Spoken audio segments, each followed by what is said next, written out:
12-12 आज के हालात में हम कैसे जीवन जिए, ये विषय है हमारा।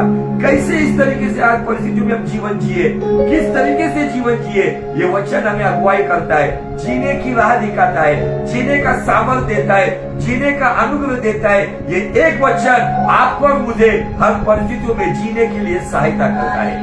आइए पढ़ेंगे।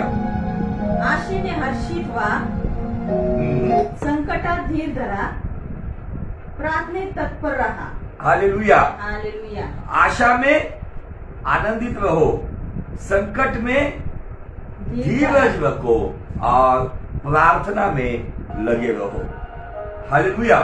Praise the Lord.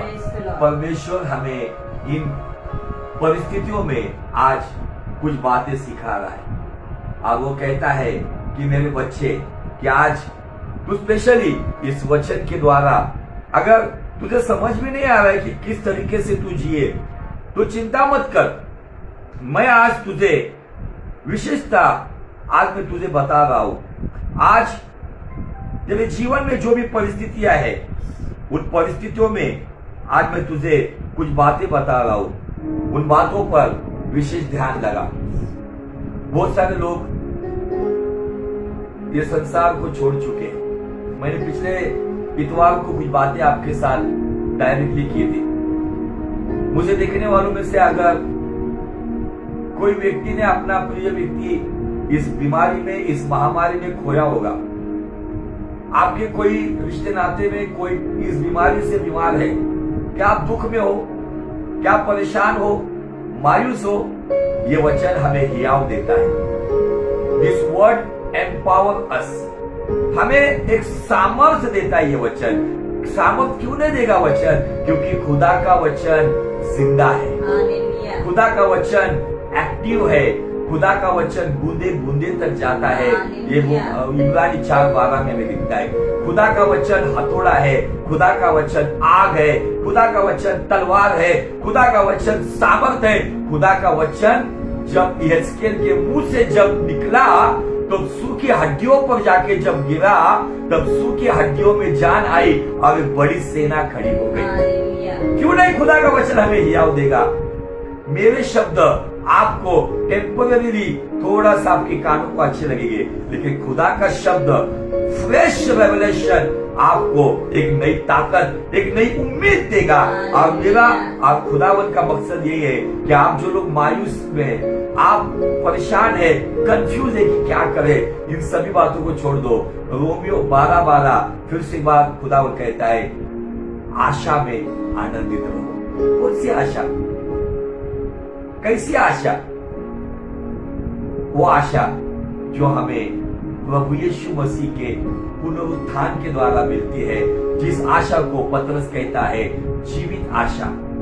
ये जीवित आशा प्रभु यीशु के पुनरुत्थान के द्वारा हमें एक गंतव्य में लेके जाती है, एक डेस्टिनी में लेकर जाती है। और वो गंतव्य क्या है पता है? अनंत जीवन। आपका और मेरा ये पृथ्वी पर का जीवन, उसको वैलिडिटी है। किसी को 60 साल बाइबल कहती है, शक्ति है तो 80 साल, 80 के ऊपर किया तो बोनस ईयर। ये पृथ्वी पर जो हमारा जो शरीर है, उसे पौलुस मंडप कहता है। इस मंडप में हम कराहते हैं। ये मंडप एक दिन तोड़ दिया जाएगा और एक नया मंडप के साथ, महिमा के शरीर के साथ जब यीशु मसीह बादलों पर आएगा, तब हम उसके राज्य में 1000 साल का राज्य और उसके साथ अनंत जीवन में जाएंगे। इटर्नल किंगडम, इटर्नल लाइफ में हम जाएंगे। इस जीवित आशा पे जियो। ये रिश्ते नाते, ये दुनियादारी, ये धन दौलत सारी यहाँ रह जाएगी। आज आपका मेरा मकसद क्या है? कैसे भी करके पौलुस फिलिपियों की कलीसिया को कहता है कि मैं पुनरुत्थान को प्राप्त करूं। आज बहुत सारे लोग इस दुनिया की बातों में फंसे हुए। मुझे आपको बताना है, भले आपके परिवार में कोई गया है, चिंता मत करो, पुनरुत्थान की जीवित आशा है। अगर वो उद्धार पाया हुआ व्यक्ति है तो निश्चय ये आप भी उद्धार को बनाए रखिए। उद्धार पाए हुए लोगों की एक बड़ी भीड़ स्वर्ग में हमें दिखती है। हम वहां पे आनंद से मिलेंगे। बहुत सारे लोग वहां पे हमारे सामने हमें दिखेंगे। इसीलिए चिंता मत करो, इन दुखों में समय मत बिताओ, आंसुओं में समय मत बिताओ। जो गया उसे जाने दो, जो है उनके लिए आनंद से जियो। इस दुख की भूमि से हमें उठना होगा, जैसे अय्यूब उठा, जैसे दाऊद उठा, जैसे फिलिपुस उठा। आपको और मुझे ये बातें एक दिशा देती है। जैसे यहोशुआ उठा, मूसा मरने के बाद यहोवा आके कहता है, हे यहोशू, मेरा सेवक मूसा मर गया है, चल उठ और मेरे लोगों को यरदन के पार लेके चल। आपको और मुझे, जो हम जिंदा है, हमारे लोगों को यरदन के पार उस प्रतिज्ञा के देश में लोगों को लेके जाना है और हमें भी जाना है। तो क्यों मायूस होते हो, क्यों चिंता करते हो? आज का दिन परमेश्वर ने हमें अनुभव के साथ दिया है, तो वो चाहता है कि आज के दिन फिर से एक बार रोमियो 12:12 के अनुसार हम आशा में आनंदित हो। वो आशा है आपके पास। अन्य जातियों के पास आशा नहीं है। वो व्यक्ति मृत्यु के बाद कहा गया, क्या बना, जानवर बना, पंछी बना, उनके पास कोई आशा नहीं है। सारे जो भी लोगों के मानवीय सिद्धांत पर बनाई हुई बातें, लेकिन हमारे पास एक स्वर्गीय सिद्धांत है कि हमारा व्यक्ति पुनरुत्थान की आशा में जिलाया जाएगा। Hallelujah, praise the Lord. आज कुछ बातों पर हम और गहराई से अध्ययन मनन करेंगे, इसलिए आइए हम चलेंगे प्रेरितों की किताब में, उसका अध्याय 14 और वचन 22। प्रेरितों का किताब उसका अध्याय 14 और वचन 22 में हमें पौलुस कुछ बातें बताता है। मराठी में पढ़ेंगे, फिर मैं हिंदी में भी पढ़ूंगा। आणि शिष्यांची मने स्थिरावून, हाँ, चेलों के मन को स्थिर करते हुए त्यांनी त्यांना असा बोध केला की, और बाइबल उसको कहते हैं कि उसने उनको यह उपदेश देते थे, विश्वासात टिकून रहा, विश्वास में बने रहो। अब सवाल ये आता है, विश्वास में बने कैसे रहेंगे? तो विश्वास में वचन के द्वारा बने रह सकते। हालेलुया। जब आप वचन को अपने जीवन में अधिक महत्व देंगे, हालात कुछ भी हो, लेकिन मैं परमेश्वर के वचन के अनुसार चलूंगा। बाइबल कहती है विश्वास आता कैसे है? रोमियो 10:17 कहता है, विश्वास सुनने से और सुनना मसीह के वचनों से। बाइबल में यहां पर एक ऐसी घटना हुई, उस घटना में जब लूसरा में एक अपाहिज व्यक्ति, बचपन से अपाहिज था, वो चंगा हो गया। लोगों ने वहां पे जल्लोष किया, लेकिन कुछ क्रिस्त विरोधियों ने आकर पौलुस को इतना पथराव किया कि पौलुस की दशा मरने की हालत तक पहुंच गई, और उसकी डेड बॉडी समझकर उसकी शरीर को घसीटते हुए शहर के बॉर्डर पे डाके फेंक दिया। लेकिन पौलुस वहां पे खड़ा हो गया, और ये सब होने के बाद पौलुस जख्मी हुआ था, मरने की हालत में था। और इन परिस्थितियों में ये 22 वचन हमें याद देकर पौलुस के द्वारा क्या कहता है, और चेलों के मनों को स्थिर करते रहे और यह उपदेश देते थे कि विश्वास में बने रहो। आगे, कारण आपणाला अब यह कहते थे, पुष्कळ संकटात टिकून देवाच्या राज्यात जावे लागते। हमें बड़े कलेश उठाकर परमेश्वर के राज्य में प्रवेश करना होगा। अगर आपको परमेश्वर के राज्य में प्रवेश करना है, प्रियो, आपको उसके राज्य में जाना है ना, तो नंबर 1 विश्वास में बने रहो। कैसे बने रहेंगे? वचन पर ईमान लाओ। नंबर 2, यहां पे हमें दिखता है, विश्वास में बने रहकर कलेश उठाकर, बड़े कलेश, बड़े संकट, बड़े दुखों को, बड़े परेशानियों को, बड़े समस्याओं का, मुझे आपको बताना है, मसीह जीवन में लोग आपको शॉर्टकट भी बताएंगे। आओ हम आपके लिए भविष्यवाणी करेंगे, आओ हम आपके लिए कुछ बातें बताएंगे, कुछ आपको नुस्खे करने की तरीका बताएंगे। आप पानी ले लो, आप तेल ले लो, आप हमारा प्रार्थना का शॉल ले लो, आप फलाना काम करो, आप ये करो, वो करो। आपको कोई व्यक्ति के सुझाव पर आपको स्वर्गीय राज्य में जाने का प्रवेश नहीं मिलेगा। बाइबल का सिद्धांत बताता है, आपको और मुझे बड़े कलेश उठाकर परमेश्वर के राज्य में प्रवेश करना होगा। अब उस बड़े कलेश में वो कहता है कि मैं तेरी परीक्षा तेरी सहन शक्ति के ऊपर नहीं करूंगा। मेरे भाई, मेरे बहन, मेरे पिता, मेरे माता, आज कलेश उठा रहे हो, उठाओ, हियाव बने रहो। इस संदेश का शीर्षक ये भी हो सकता है, हम कैसे टिके रहेंगे, हम कैसे बने रहेंगे। तो हम खुदा के पाकीज़ा कलाम पर बने रहेंगे, खुदा के पवित्र वचन पर बने रहेंगे, जो अपने जीवन की विश्वास की नींव, अपने जीवन की फेथ फाउंडेशन अगर वचन को बनाएंगे ना। मुझे आपको बताना है, आंधी आए, तूफान आए, कलेश आए, दुख आए, महामारी आए, ये कोई भी चीज आपको आपके विश्वास से हटा नहीं सकते। आज बहुत सारे लोग बैकसाइड हो गए, क्यों पता है? क्योंकि उन्होंने चिन्ह चमत्कार, भविष्यवाणियां, तेल, पानी, ये सारी नॉन बिब्लिकल बातें, जो मनुष्य को खुश करने वाली बातों पर अपने विश्वास के घर को खड़ा किया था, जो रेती पे बनाया हुआ घर था। और इन हालातों में, इस पैंडेमिक में, इस महामारी में बड़े बड़े लोग बैकस्लाइड हो गए। उसका कारण ये है कि उन्होंने अपने जीवन की नींव चट्टान पर नहीं तो रेती पे की। और खुदावन परमेश्वर का दास खुद एक बड़े कलेश को उठाकर मौत का सामना कर वो चेलों को वहां पे हियाव दे रहा है, उन्हें उपदेश कर रहा है, उनको आज के जीवन में हम कैसे बने रह सकते। एक उपदेश देके कहता है कि विश्वास में बने रहो, मतलब वचन में बने रहो। विश्वास यीशु मसीह का एक नाम है, यीशु में बने रहो। विश्वास में, मैंने पिछले साल एक रेवलेशन प्रभु ने मुझे दिया था, विश्वास में 5 बातें हैं। कितनी बातें? 5 बातें हैं। गौर से सुनो। विश्वास को हम थोड़ा सा ऑपरेशन करने वाले हैं, विश्वास की शस्त्रक्रिया करने वाले हैं। विश्वास में 5 बातें आपको दिखेंगे। विश्वास में नंबर 1, अगर विश्वास के विश्व और वास को अगर करेंगे तो पहला शब्द आता है विश्व। विश्व मतलब कायनात। विश्वास में सारी दुनिया समाई है।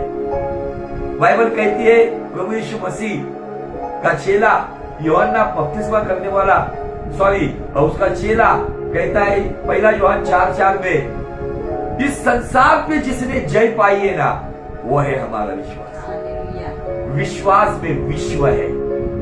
दूसरा शब्द उसको अगर अलग करेंगे तो उसमें आता है श्वास, सांस। आज सांस लोग खरीद रहे, ऑक्सीजन ना मिलने की वजह से बड़ी तादाद में लोग मर रहे, लेकिन विश्वास के अंदर खुदा की सांस है, खुदा का ब्रीदिंग है, खुदा की सांसें चलती है। जब आपके अंदर उसका विश्वास आता है ना, तो आपके भीतर खुदा की सांस दौड़ती है, उसकी धड़कनें दौड़ती है। विश्वास के अंदर दूसरी बात है, आप लिखना चाहते हो तो लिख सकते हो। विश्वास में पहली बात है विश्व, मतलब सारी कायनात। विश्वास में दूसरी बात है श्वास। तीसरी बात है विश्वास में आस है। हालेलुया। अगर श्वास में से श निकाल देंगे तो विश्वास में आते है आस। आस मतलब आशा। और इब्रानी 11:1 कहती है विश्वास आशा की हुई वस्तुओं का प्रमाण है। विश्वास के अंदर क्या है? आशा, मतलब आस है। ये तीसरी बात है। विश्वास में और क्या है पता है? विश्वास में अगर वहां पर हम थोड़ा सा और आगे जाएंगे तो विश्वास में वास है। वास मतलब मराठी वाला वास नहीं, तो खुदा की हुजूरी है। हालेलुया। और विश्वास में क्या है पता है? विश्वास में अगर पहले 2 शब्दों का विश्वास उसका वो निकालेंगे तो विश्वास में ईश है। ईश मतलब खुदावन। यीशु है ईश, ईसा है ईश। हालेलुया। विश्वास में विश्व है, विश्वास में श्वास है, विश्वास में आस है, विश्वास में वास है और विश्वास में ईश है।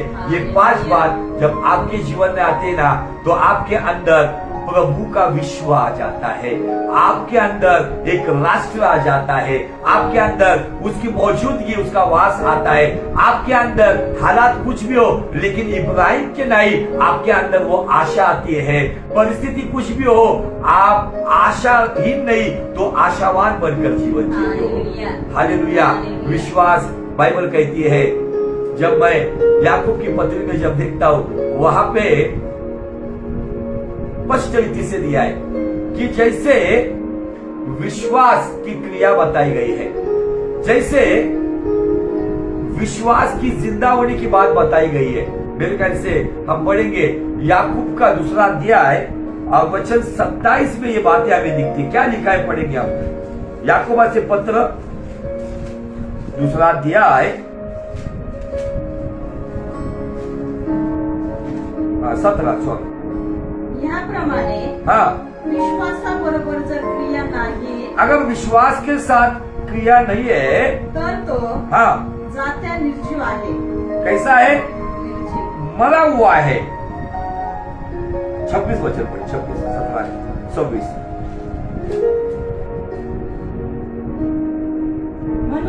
म्हणून अंतः जसे शरीर जैसा शरीर आत्म्या वाचून निर्जीव आहे, आज कितने तो भी शरीर आत्मा के बिना मरे हुए प्लास्टिक कैरी बैग में उनको या तो शमशान घाट या तो कब्रिस्तान में पहुंचाया गया है.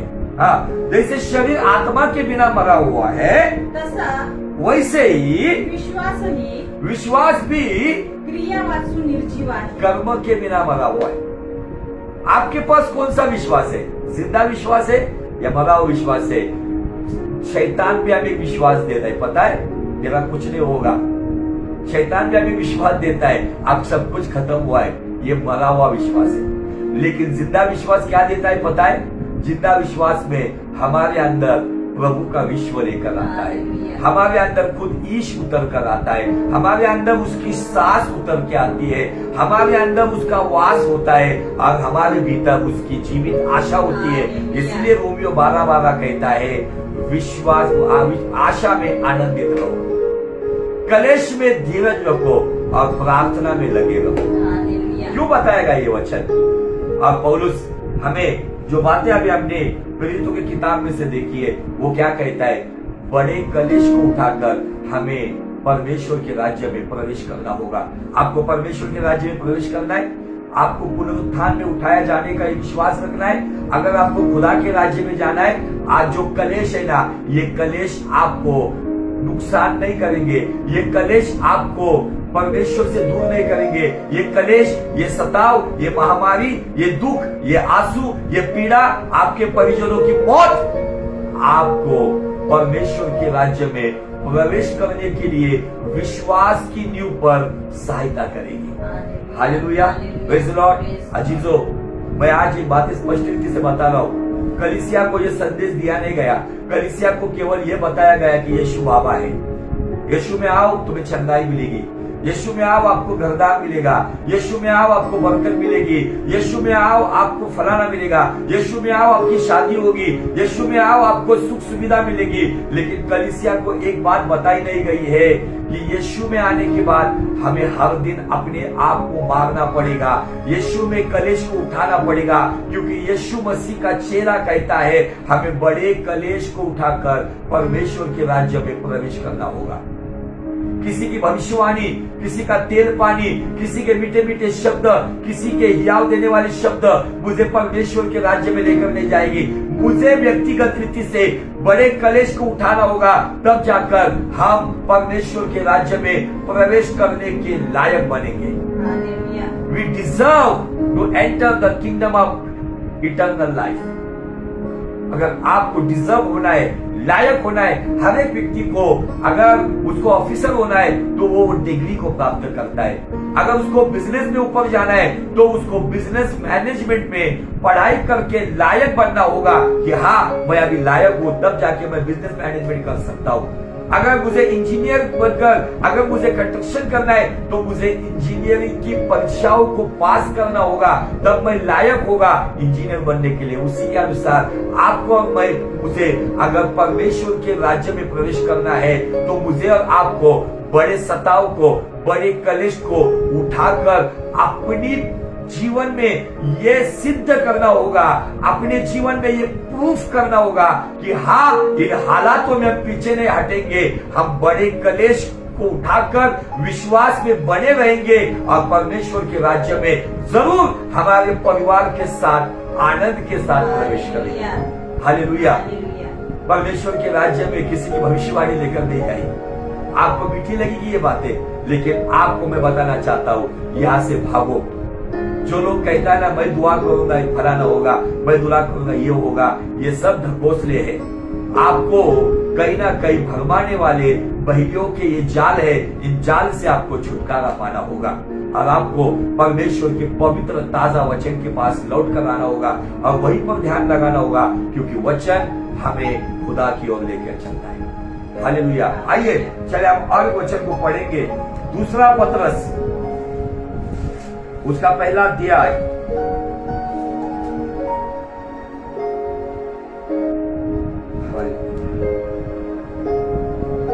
थैंक यू मास्टर 12 वचन से आगे। या कारणास्तव हाँ, जरी तुम्हाला या गोष्टी माहीत आहेत तुम्हें ये बात आप जानते हो, आणि तुम्हाला प्राप्त झालेल्या सत्यात तुम्ही स्थिर झालेले आहात, जो सत्य वचन में जो तुम्हें मिला है उसमें आप बने रहते हो। आज सत्य वचन आपको क्या मिला है? आज सत्य वचन ये है कि जो हमने प्रेरितों की किताब में पढ़ा था, किसमें पढ़ा था? प्रेरित क्या कितना वचन था वो? 15-22 ना, क्या 14-22 में हमने पढ़ा था कि हमें विश्वास में बने रहना होगा और बड़े कलेश को उठाकर हमें परमेश्वर के राज्य में प्रवेश करना होगा। ये सत्य वचन आपको मिला है ना, तो यहाँ पर इसी बातों को पौलुस का जो सहकर्मी सेवक है, उसके साथ जो कलीसिया का बड़ा पास्टर है, पतरस कहता है जो सत्य वचन तुम्हें मिलता है उसमें क्या करो? बने रहो। मेरे भाई, इस सत्य वचन में बने रहे, इस दुख में मत बने रहे। कलेश में आएंगे आपके जीवन में, इन परिस्थितियों में आपको नाना प्रकार के संकट आएंगे, लेकिन वचन में, सत्य वचन में बने रहो। हाँ, तरी तुम्हाला हाँ, त्यांची नेहमी आठवण देण्याची मी काळजी घेईन। तो भी पौलुस क्या कह रहा है? मुझे बहुत अच्छी लगती है बात। तो भी मैं तुम्हें इन बातों की सुधि दिलाने की सर्वदा तैयार रहूंगा। पौलुस ये नहीं कहता है कि मैं आपके घर आऊंगा, मेरे लिए चिकन मटन बना के रखूंगा। पौलुस ये नहीं कहता है कि आपको फलाना मिलेगा, ये मिलेगा। पौलुस सत्य वचन की सुधि सर्वदा दिलाता है, और मैं भी आपको सत्य वचन की सुधि दिलाना चाहता हूँ। अजीजों, आपके जीवन में एक बड़े कलेश को उठाकर आपको परमेश्वर के राज्य में प्रवेश करना होगा। पता नहीं कल मैं हूँ या आप हो, लेकिन कल हो ना हो, अगर आप और मैं इस सत्य वचन में बने रहेंगे तो मैं आपको बताना चाहता हूँ कि परमेश्वर बड़े शानदार स्वागत के द्वारा आपका और मेरा प्रवेश उसके राज्य में करेगा। हालेलुया। आगे, मी या मंडपात आहे, मैं अपने को उचित समझता हूँ कि जब तक मैं इस डेरे में हूँ तोपर्यंत तुम्हाला आठवण देऊन जागरूक ठेवणे, तब तक आपको याद दिलाकर आपको जागरूक रखने के लिए हे मला उचित वाटते। ये मुझे उचित लगता है। क्या उचित लगता है? कि बड़े कलेश को उठाकर आपको और मुझे परमेश्वर के राज्य में प्रवेश करना होगा। आगे, कारण क्योंकि मला ठाऊक आहे की मुझे पता है, आपल्या प्रभू येशू ख्रिस्ताने मला मुझे पता है कि अपने प्रभु यीशु मसीह ने मुझे कळविल्याप्रमाणे जो बात, देखो मुझे ये बात बहुत अच्छी लगती है। पौलुस कहता है जो प्रभु यीशु ने मुझे जो बात बताई है वही बात मैं तुम्हें प्रकट कर रहा हूँ। हाँ, कळविल्याप्रमाणे मला हाँ, आपला मंडप लवकरच काढावा लागणार आहे। अपना मंडप मतलब ये शरीर, ये मंडप के साथ वो तुलना करता है। ये मंडप है, ये कुछ दिनों का मंडप है। किसी को 10 साल का मिलेगा, किसी को 30 साल का मिलेगा, किसको 40 का मिलेगा, 50 का, 60 का, 70 का, 80 का, 90 का। लेकिन एक समय आएगा, ये मंडप हमको निकालना पड़ेगा और ये मंडप को या तो शमशान घाट या तो कब्रिस्तान पहुंचाया जाएगा। लेकिन यहाँ पर पौलुस क्या कह रहा है? जो बातें मुझे प्रभु के द्वारा बताई गई है वही बातें मैं आपके पास प्रकट कर रहा हूँ। आगे, आणि माझे निर्गमन झाल्यावरही, जब मेरा निर्गमन मतलब मेरा परमेश्वर के राज्य में जाना होगा, त्या गोष्टीची आठवण सर्वदा तुम्हास करिता, उस बात की याद आपको सर्वदा स्मरण करने के लिए, यावी म्हणून हाँ, मी शक्य तितके करीन। मैं होगा उतना मैं प्रयत्न करूंगा। इसके आगे पहले के 2 वचन हम पढ़ेंगे। ये वचन इसलिए मैं बाद में पढ़ रहा हूँ ताकि आपको ये बेस समझ कर आए। 10 और 11 वचन क्या कहता है देखो। म्हणून बंधूंनो, इस कारण है भाइयों, तुम्हा झालेले पाचारण आपको दिया गया बुलाहट व तुमची निवड वो आपकी आपकी जो चुनाव दृढ करण्यासाठी मजबूत करने के लिए, उसमें बने रहने के लिए विशेष प्रयत्न करा. विशेष प्रयत्न करो. क्या विशेष प्रयत्न करना है? मुझे बड़े कलेश को उठाकर परमेश्वर के राज्य में मेरे परिवार के समेत प्रवेश करना है. मेरी कलीसिया के समेत मुझे प्रवेश करना है. मुझे केवल धन दौलत कमाने का प्रयत्न नहीं करना है. धन दौलत जितनी, कल एक वीडियो वायरल हुआ था लंदन में से. वो व्यक्ति रोड पर बहुत बड़ी अमाउंट लेकर आया है, पेटियों से भरा हुआ बक्से से भरा हुआ पैसा. अब वो क्या कर रहा था पता है? सड़कों पर ऐसे पैसों को उड़ा रहा था, ऊपर उड़ा रहा था पैसों को. उसको वाकई न्यूज रिपोर्टर ने कहा कि आप भाई ऐसा क्यों कर रहे हो? तो उसने कहा कि ये पैसा मेरा नहीं है, मेरा एक दोस्त है, वो मिलीनियर है. उसने कहा कि अगर इस वायरस में मैं बचा तो ये पैसा मैं समझूंगा कि मुझे बचाएगा, लेकिन अगर इस वायरस में टॉप लेवल के हॉस्पिटल में था, अगर इस वायरस में मैं नहीं बचूंगा ना, तो उसने अपने दोस्त के साथ एक वाचा बांधी कि ये सारा पैसा मेरा तू लाएगा और रोड पे उठाएगा, लोगों को ये संदेश देगा, ये पैसा मुझे बचा नहीं सका. आज लोग पैसा कर रहे, पैसों के लिए रिश्ते नाते को खिलाफ हो रहे, प्रॉपर्टी के लिए रिश्ते नातों के खिलाफ, खुद के रिश्तों को पैर के नीचे आज कुचला जा रहा है. प्रॉपर्टीज के लिए, मेरे हक के लिए, मेरे वतन के लिए आज जो वो लड़ रहा है, ये किसका वतन, किसका पैसा किसके काम नहीं आएगा. और उस यहाँ पे कहता है आपको, यहाँ पे बाइबल कहता है कि इस कारण है भाइयों, अपने बुलाए जाने और अपने चुने लिए जाने को सिद्ध करने की भली भांति यत्न करते जाओ, क्योंकि यदि आप ऐसा करोगे तो कभी भी ठोकर ना खाओगे, कभी ठोकर नहीं खाओगे. जिसका फायदा नंबर 1, आप ठोकर नहीं खाओगे.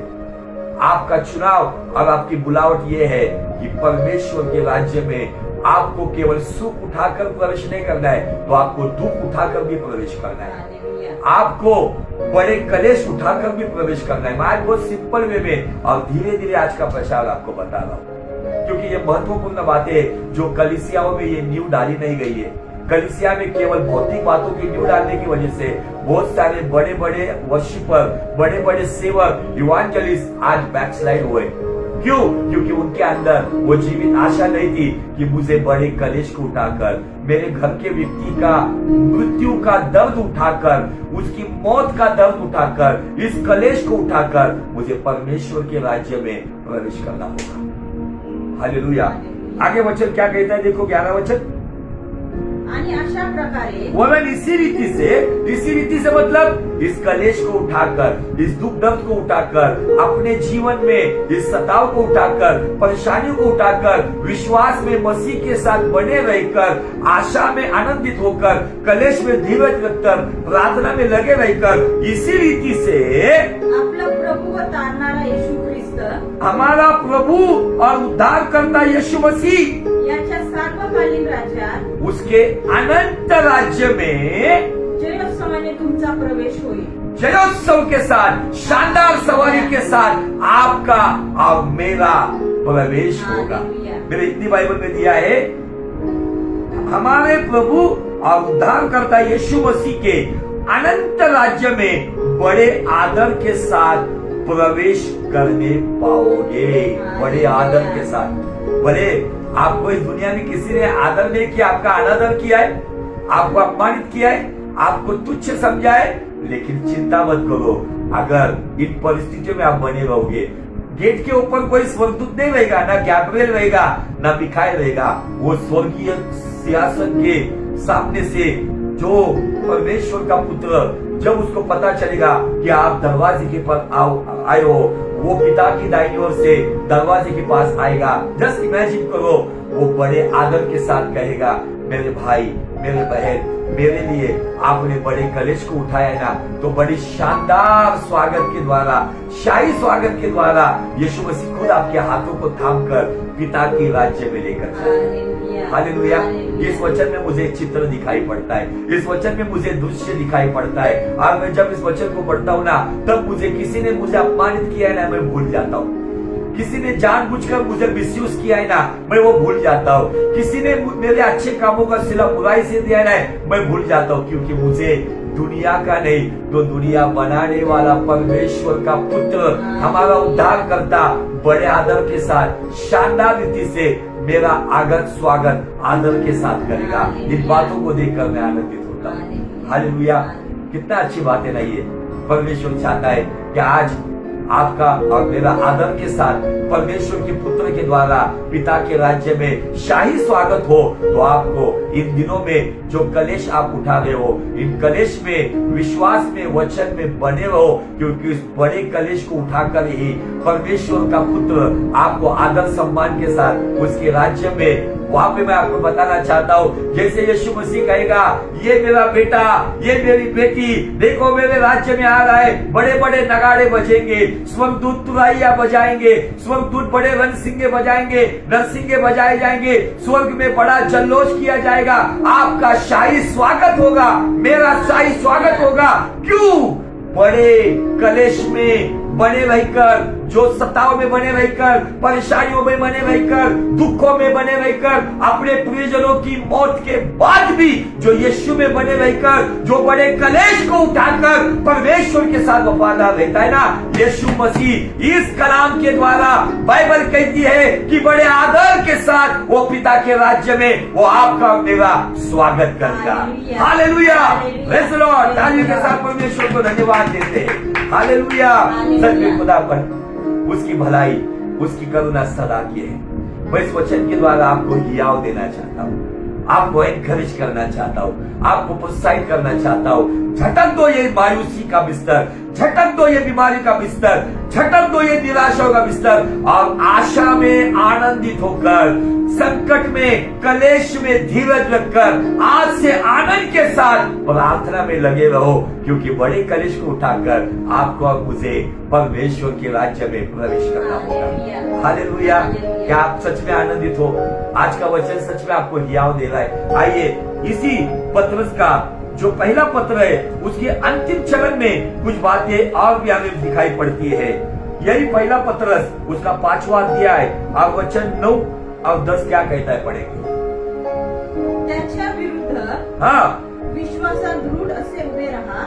उसके विरुद्ध मतलब दुष्ट के विरुद्ध, शैतान के विरुद्ध, इस कोरोना वायरस के विरुद्ध, इन परेशानियों के विरुद्ध विश्वास में बाइबल कहती है दूर रहो। जो आज फिर के वचन उधर ही आ रहा है, विश्वास में दूर रहो, विश्वास में बने रहो, कलेश को उठाते रहो। ये सारी बातें आज आपके सवालों के जवाब है। बहुत सारे लोग सोच रहे थे हम कैसे जिए, आज के हालात में हम कैसे जिए। आज के हालात में आपको इन वचनों के अनुसार जीना होगा। जो इन वचनों के अनुसार आज के हालात में जिएगा ना, मुझे आपको बताना है वही व्यक्ति है जो एक जयवंत मसीह जीवन जिएगा। आगे, कारण तुम्हाला, क्योंकि तुम्हें माहित आहे की, तुम्हें पता है कि जगातील तुमच्या बंधू वर्गाला संसार में तुम्हारे जो भाई है अशी दुःखे भोगावी लागत आहे। ऐसे ही दुखों को उठाना पड़ रहा है। आज दुख आपके परिवार में नहीं, किसी के परिवार में है, लेकिन ये जरूरी नहीं कि हमारे घर नहीं आएगा, हमें भी कलेश उठाना पड़ेगा। मसीह ने कलेश उठाया है, हमें भी कलेश उठाना पड़ेगा। Hallelujah, praise the Lord. तुम्हारे जो भाई संसार में ऐसे ही दुख सह रहे हैं। आगे देखो, आपल्या सार्वकालिक गौरवात यावे म्हणून अब परमेश्वर जो सारे अनुग्रह का दाता है, ज्याने ख्रिस्तामध्ये तुम्हास पाचारण केले, जिसने मसीह में आपको और मुझे बुलाया है। क्यों बुलाया है?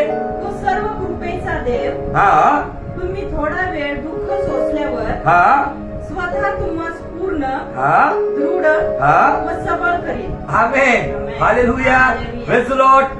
सुख उठाने की बात की कि यहाँ पे आज दुख है ना, दुख की गहराई उसमें देगा शांति तुम्हें, दुख की गहराइयों में देगा शांति तुम्हें। सोच समझ कर उसको निहारो, आनंद अनोखा वो देगा तुम्हें। यीशु बुलाता तुम्हें, यीशु बुलाता तुम्हें। मैं हिंदी में पढ़ता हूँ, बहुत सुंदर वचन है। ये वचन जब आता है ना मेरे जीवन में, कुछ दिनों पहले मैं भी कुछ दुखों में था, मैंने उस पर डेट भी लिखी है। जब जब ये वचन में पढ़ता हूं ना तो मेरे अंदर 3 काम होते हो। 3 काम आप ध्यान में रखो।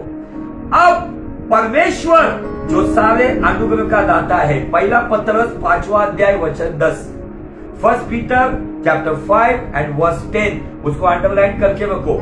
अब परमेश्वर जो सारे अनुग्रह का दाता है, जिसने तुम्हें मसीह में अपनी अनंत महिमा के लिए बुलाया है, अनंत जीवन के लिए बुलाया है, स्वर्गीय राज्य के लिए बुलाया है, नरक की अग्नि में जाने के लिए नहीं बुलाया है।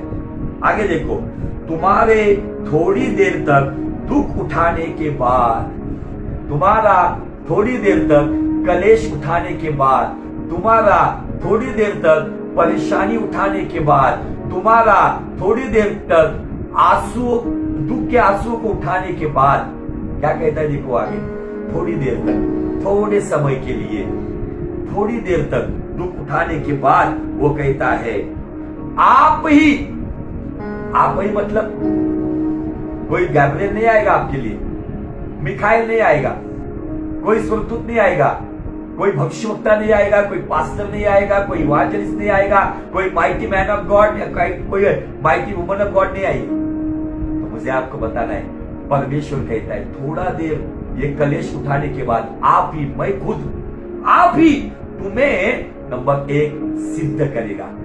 जहां पे आप असिद्ध हो, जहां पे आप अपूर्ण हो, जहां पर आप कंफ्यूज हो, जहां पर आप छटपटा रहे हो, ये थोड़ा देर दुख उठाने के बाद आपको कोई व्यक्ति नहीं तो परमेश्वर, उसका पुत्र, उसकी पवित्र आत्मा आपको सिद्ध करेगी। नंबर 2, स्थिर। जो अस्थिरता में हो ना, इस कंफ्यूजन में आप हो ना, गड़बड़ी में हो, जो समस्याओं में आप हो, समझ में नहीं आ रहा है क्या करें, ये थोड़ा देर कलेश उठाने के बाद, दुख उठाने के बाद खुद परमेश्वर नंबर 1 आपको सिद्ध करेगा, नंबर 2 आपको स्थिर करेगा, और आगे दिया है बलवंत करेगा। Hallelujah, praise the Lord.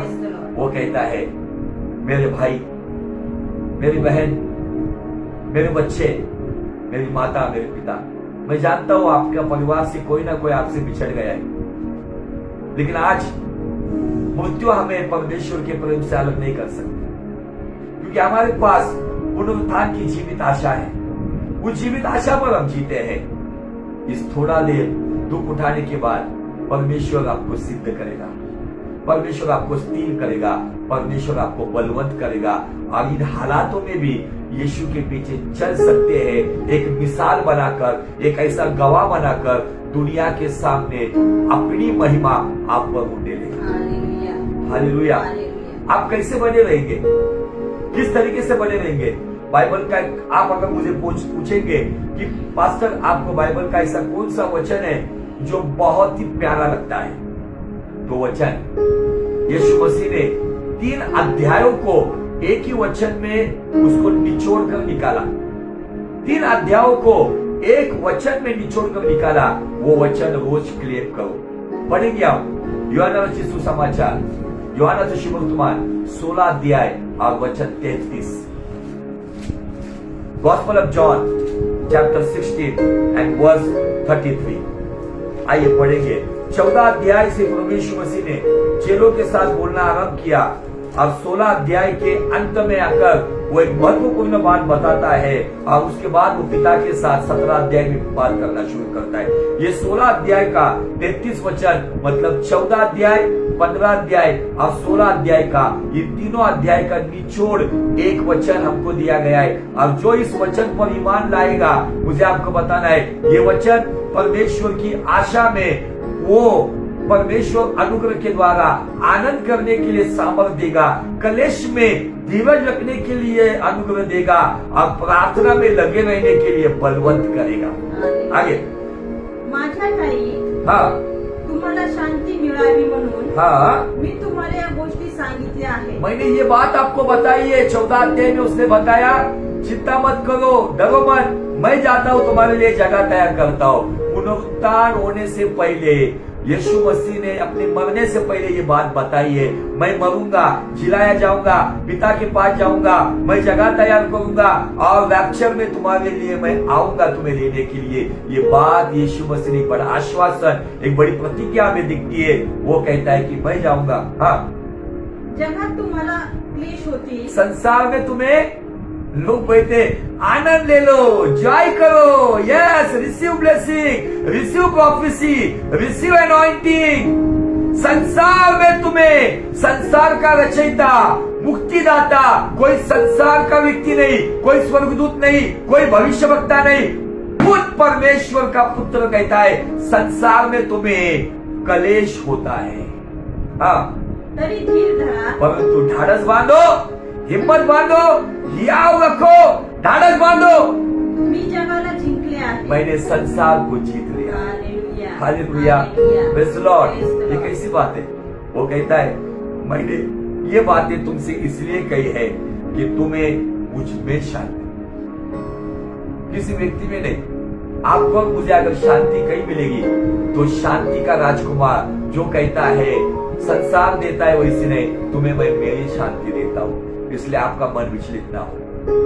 ये बातें बताकर यीशु मसीह कहता है तुम्हें मुझ में शांति मिले, संसार में तुम्हें कलेश होता है परंतु ढाढ़स बांधो। आज कौन सा कलेश है? मौत का कलेश है, कोई पॉजिटिव है उसका कलेश है, आपका कोई व्यक्ति आखिरी सांसें गिर रहा है उसका कलेश है, खाने पीने के लिए नहीं है, फाइनेंशियल प्रॉब्लम का कलेश है, परिवार में बच्चों का कलेश है, रिश्ते नातों में रिश्ते बिगड़ गए उसका कलेश है। बाइबल का परमेश्वर कहता है संसार में तुम्हें कलेश मिलेगा लेकिन मुझ में तुम्हें शांति है, इसलिए ढाढ़स बांधो क्योंकि संसार को मैंने जीत लिया है। ये संसार पे जयवंत होने वाला किंग, संसार पे जयवंत होने वाला बादशाह हमारा परमेश्वर, हमारा राजा है। हालेलुया, या मत छोड़ो, ढाढ़स बांधो। परिस्थितियां कुछ भी हो, हालात कुछ भी हो, ढाढ़स बांधो, आशा में आनंदित हो, कलेश में धीरज रखो, प्रार्थना में लगे रहो। जब आप ये थोड़े समय तक इस दुख को उठाओगे तो खुद परमेश्वर आपको सिद्ध करेगा, स्थिर करेगा और बलवंत करेगा। क्या आज परमेश्वर ने आपसे बात की है? क्या आपको सच में प्रोत्साहित किया है? आपके जीने का कारण आपको पता है, आपके जीने का मकसद आपको प्रभु ने बताया है। हालात कोई दुनिया में ऐसे कितने तो भी लोग हैं जिनके अपने जाने के बाद भी वो यीशु मसीह के पीछे चल रहे हैं, क्योंकि संसार में हमारा समय ये मंडप के नहीं है। मंडप किस दिन हमारा खोला जाएगा, किस दिन ये मंडप निकाला जाएगा पता नहीं, लेकिन ये मंडप इस संसार में क्षणिक है, टेम्पररी है। इस मंडप के ऊपर इतना प्रेम मत करो। हमें अनंत जीवन में जो परमेश्वर का पुत्र हमारा आदर सम्मान के साथ पिता के राज्य में स्वागत करने के लिए उस द्वार पर खड़ा है, हम उस बात पर, इसलिए पौलुस कहता है पृथ्वी पर बातों पे मन मत लगाओ, ऊपर की बातों पर मन लगाओ जहां पे आपका और मेरा मुक्तिदाता, उसका सुंदर चेहरा मुझे और आपको दिखाई पड़ेगा। वाह, क्या अनुभव होगा वो, क्या अनुभव होगा वो। विनती में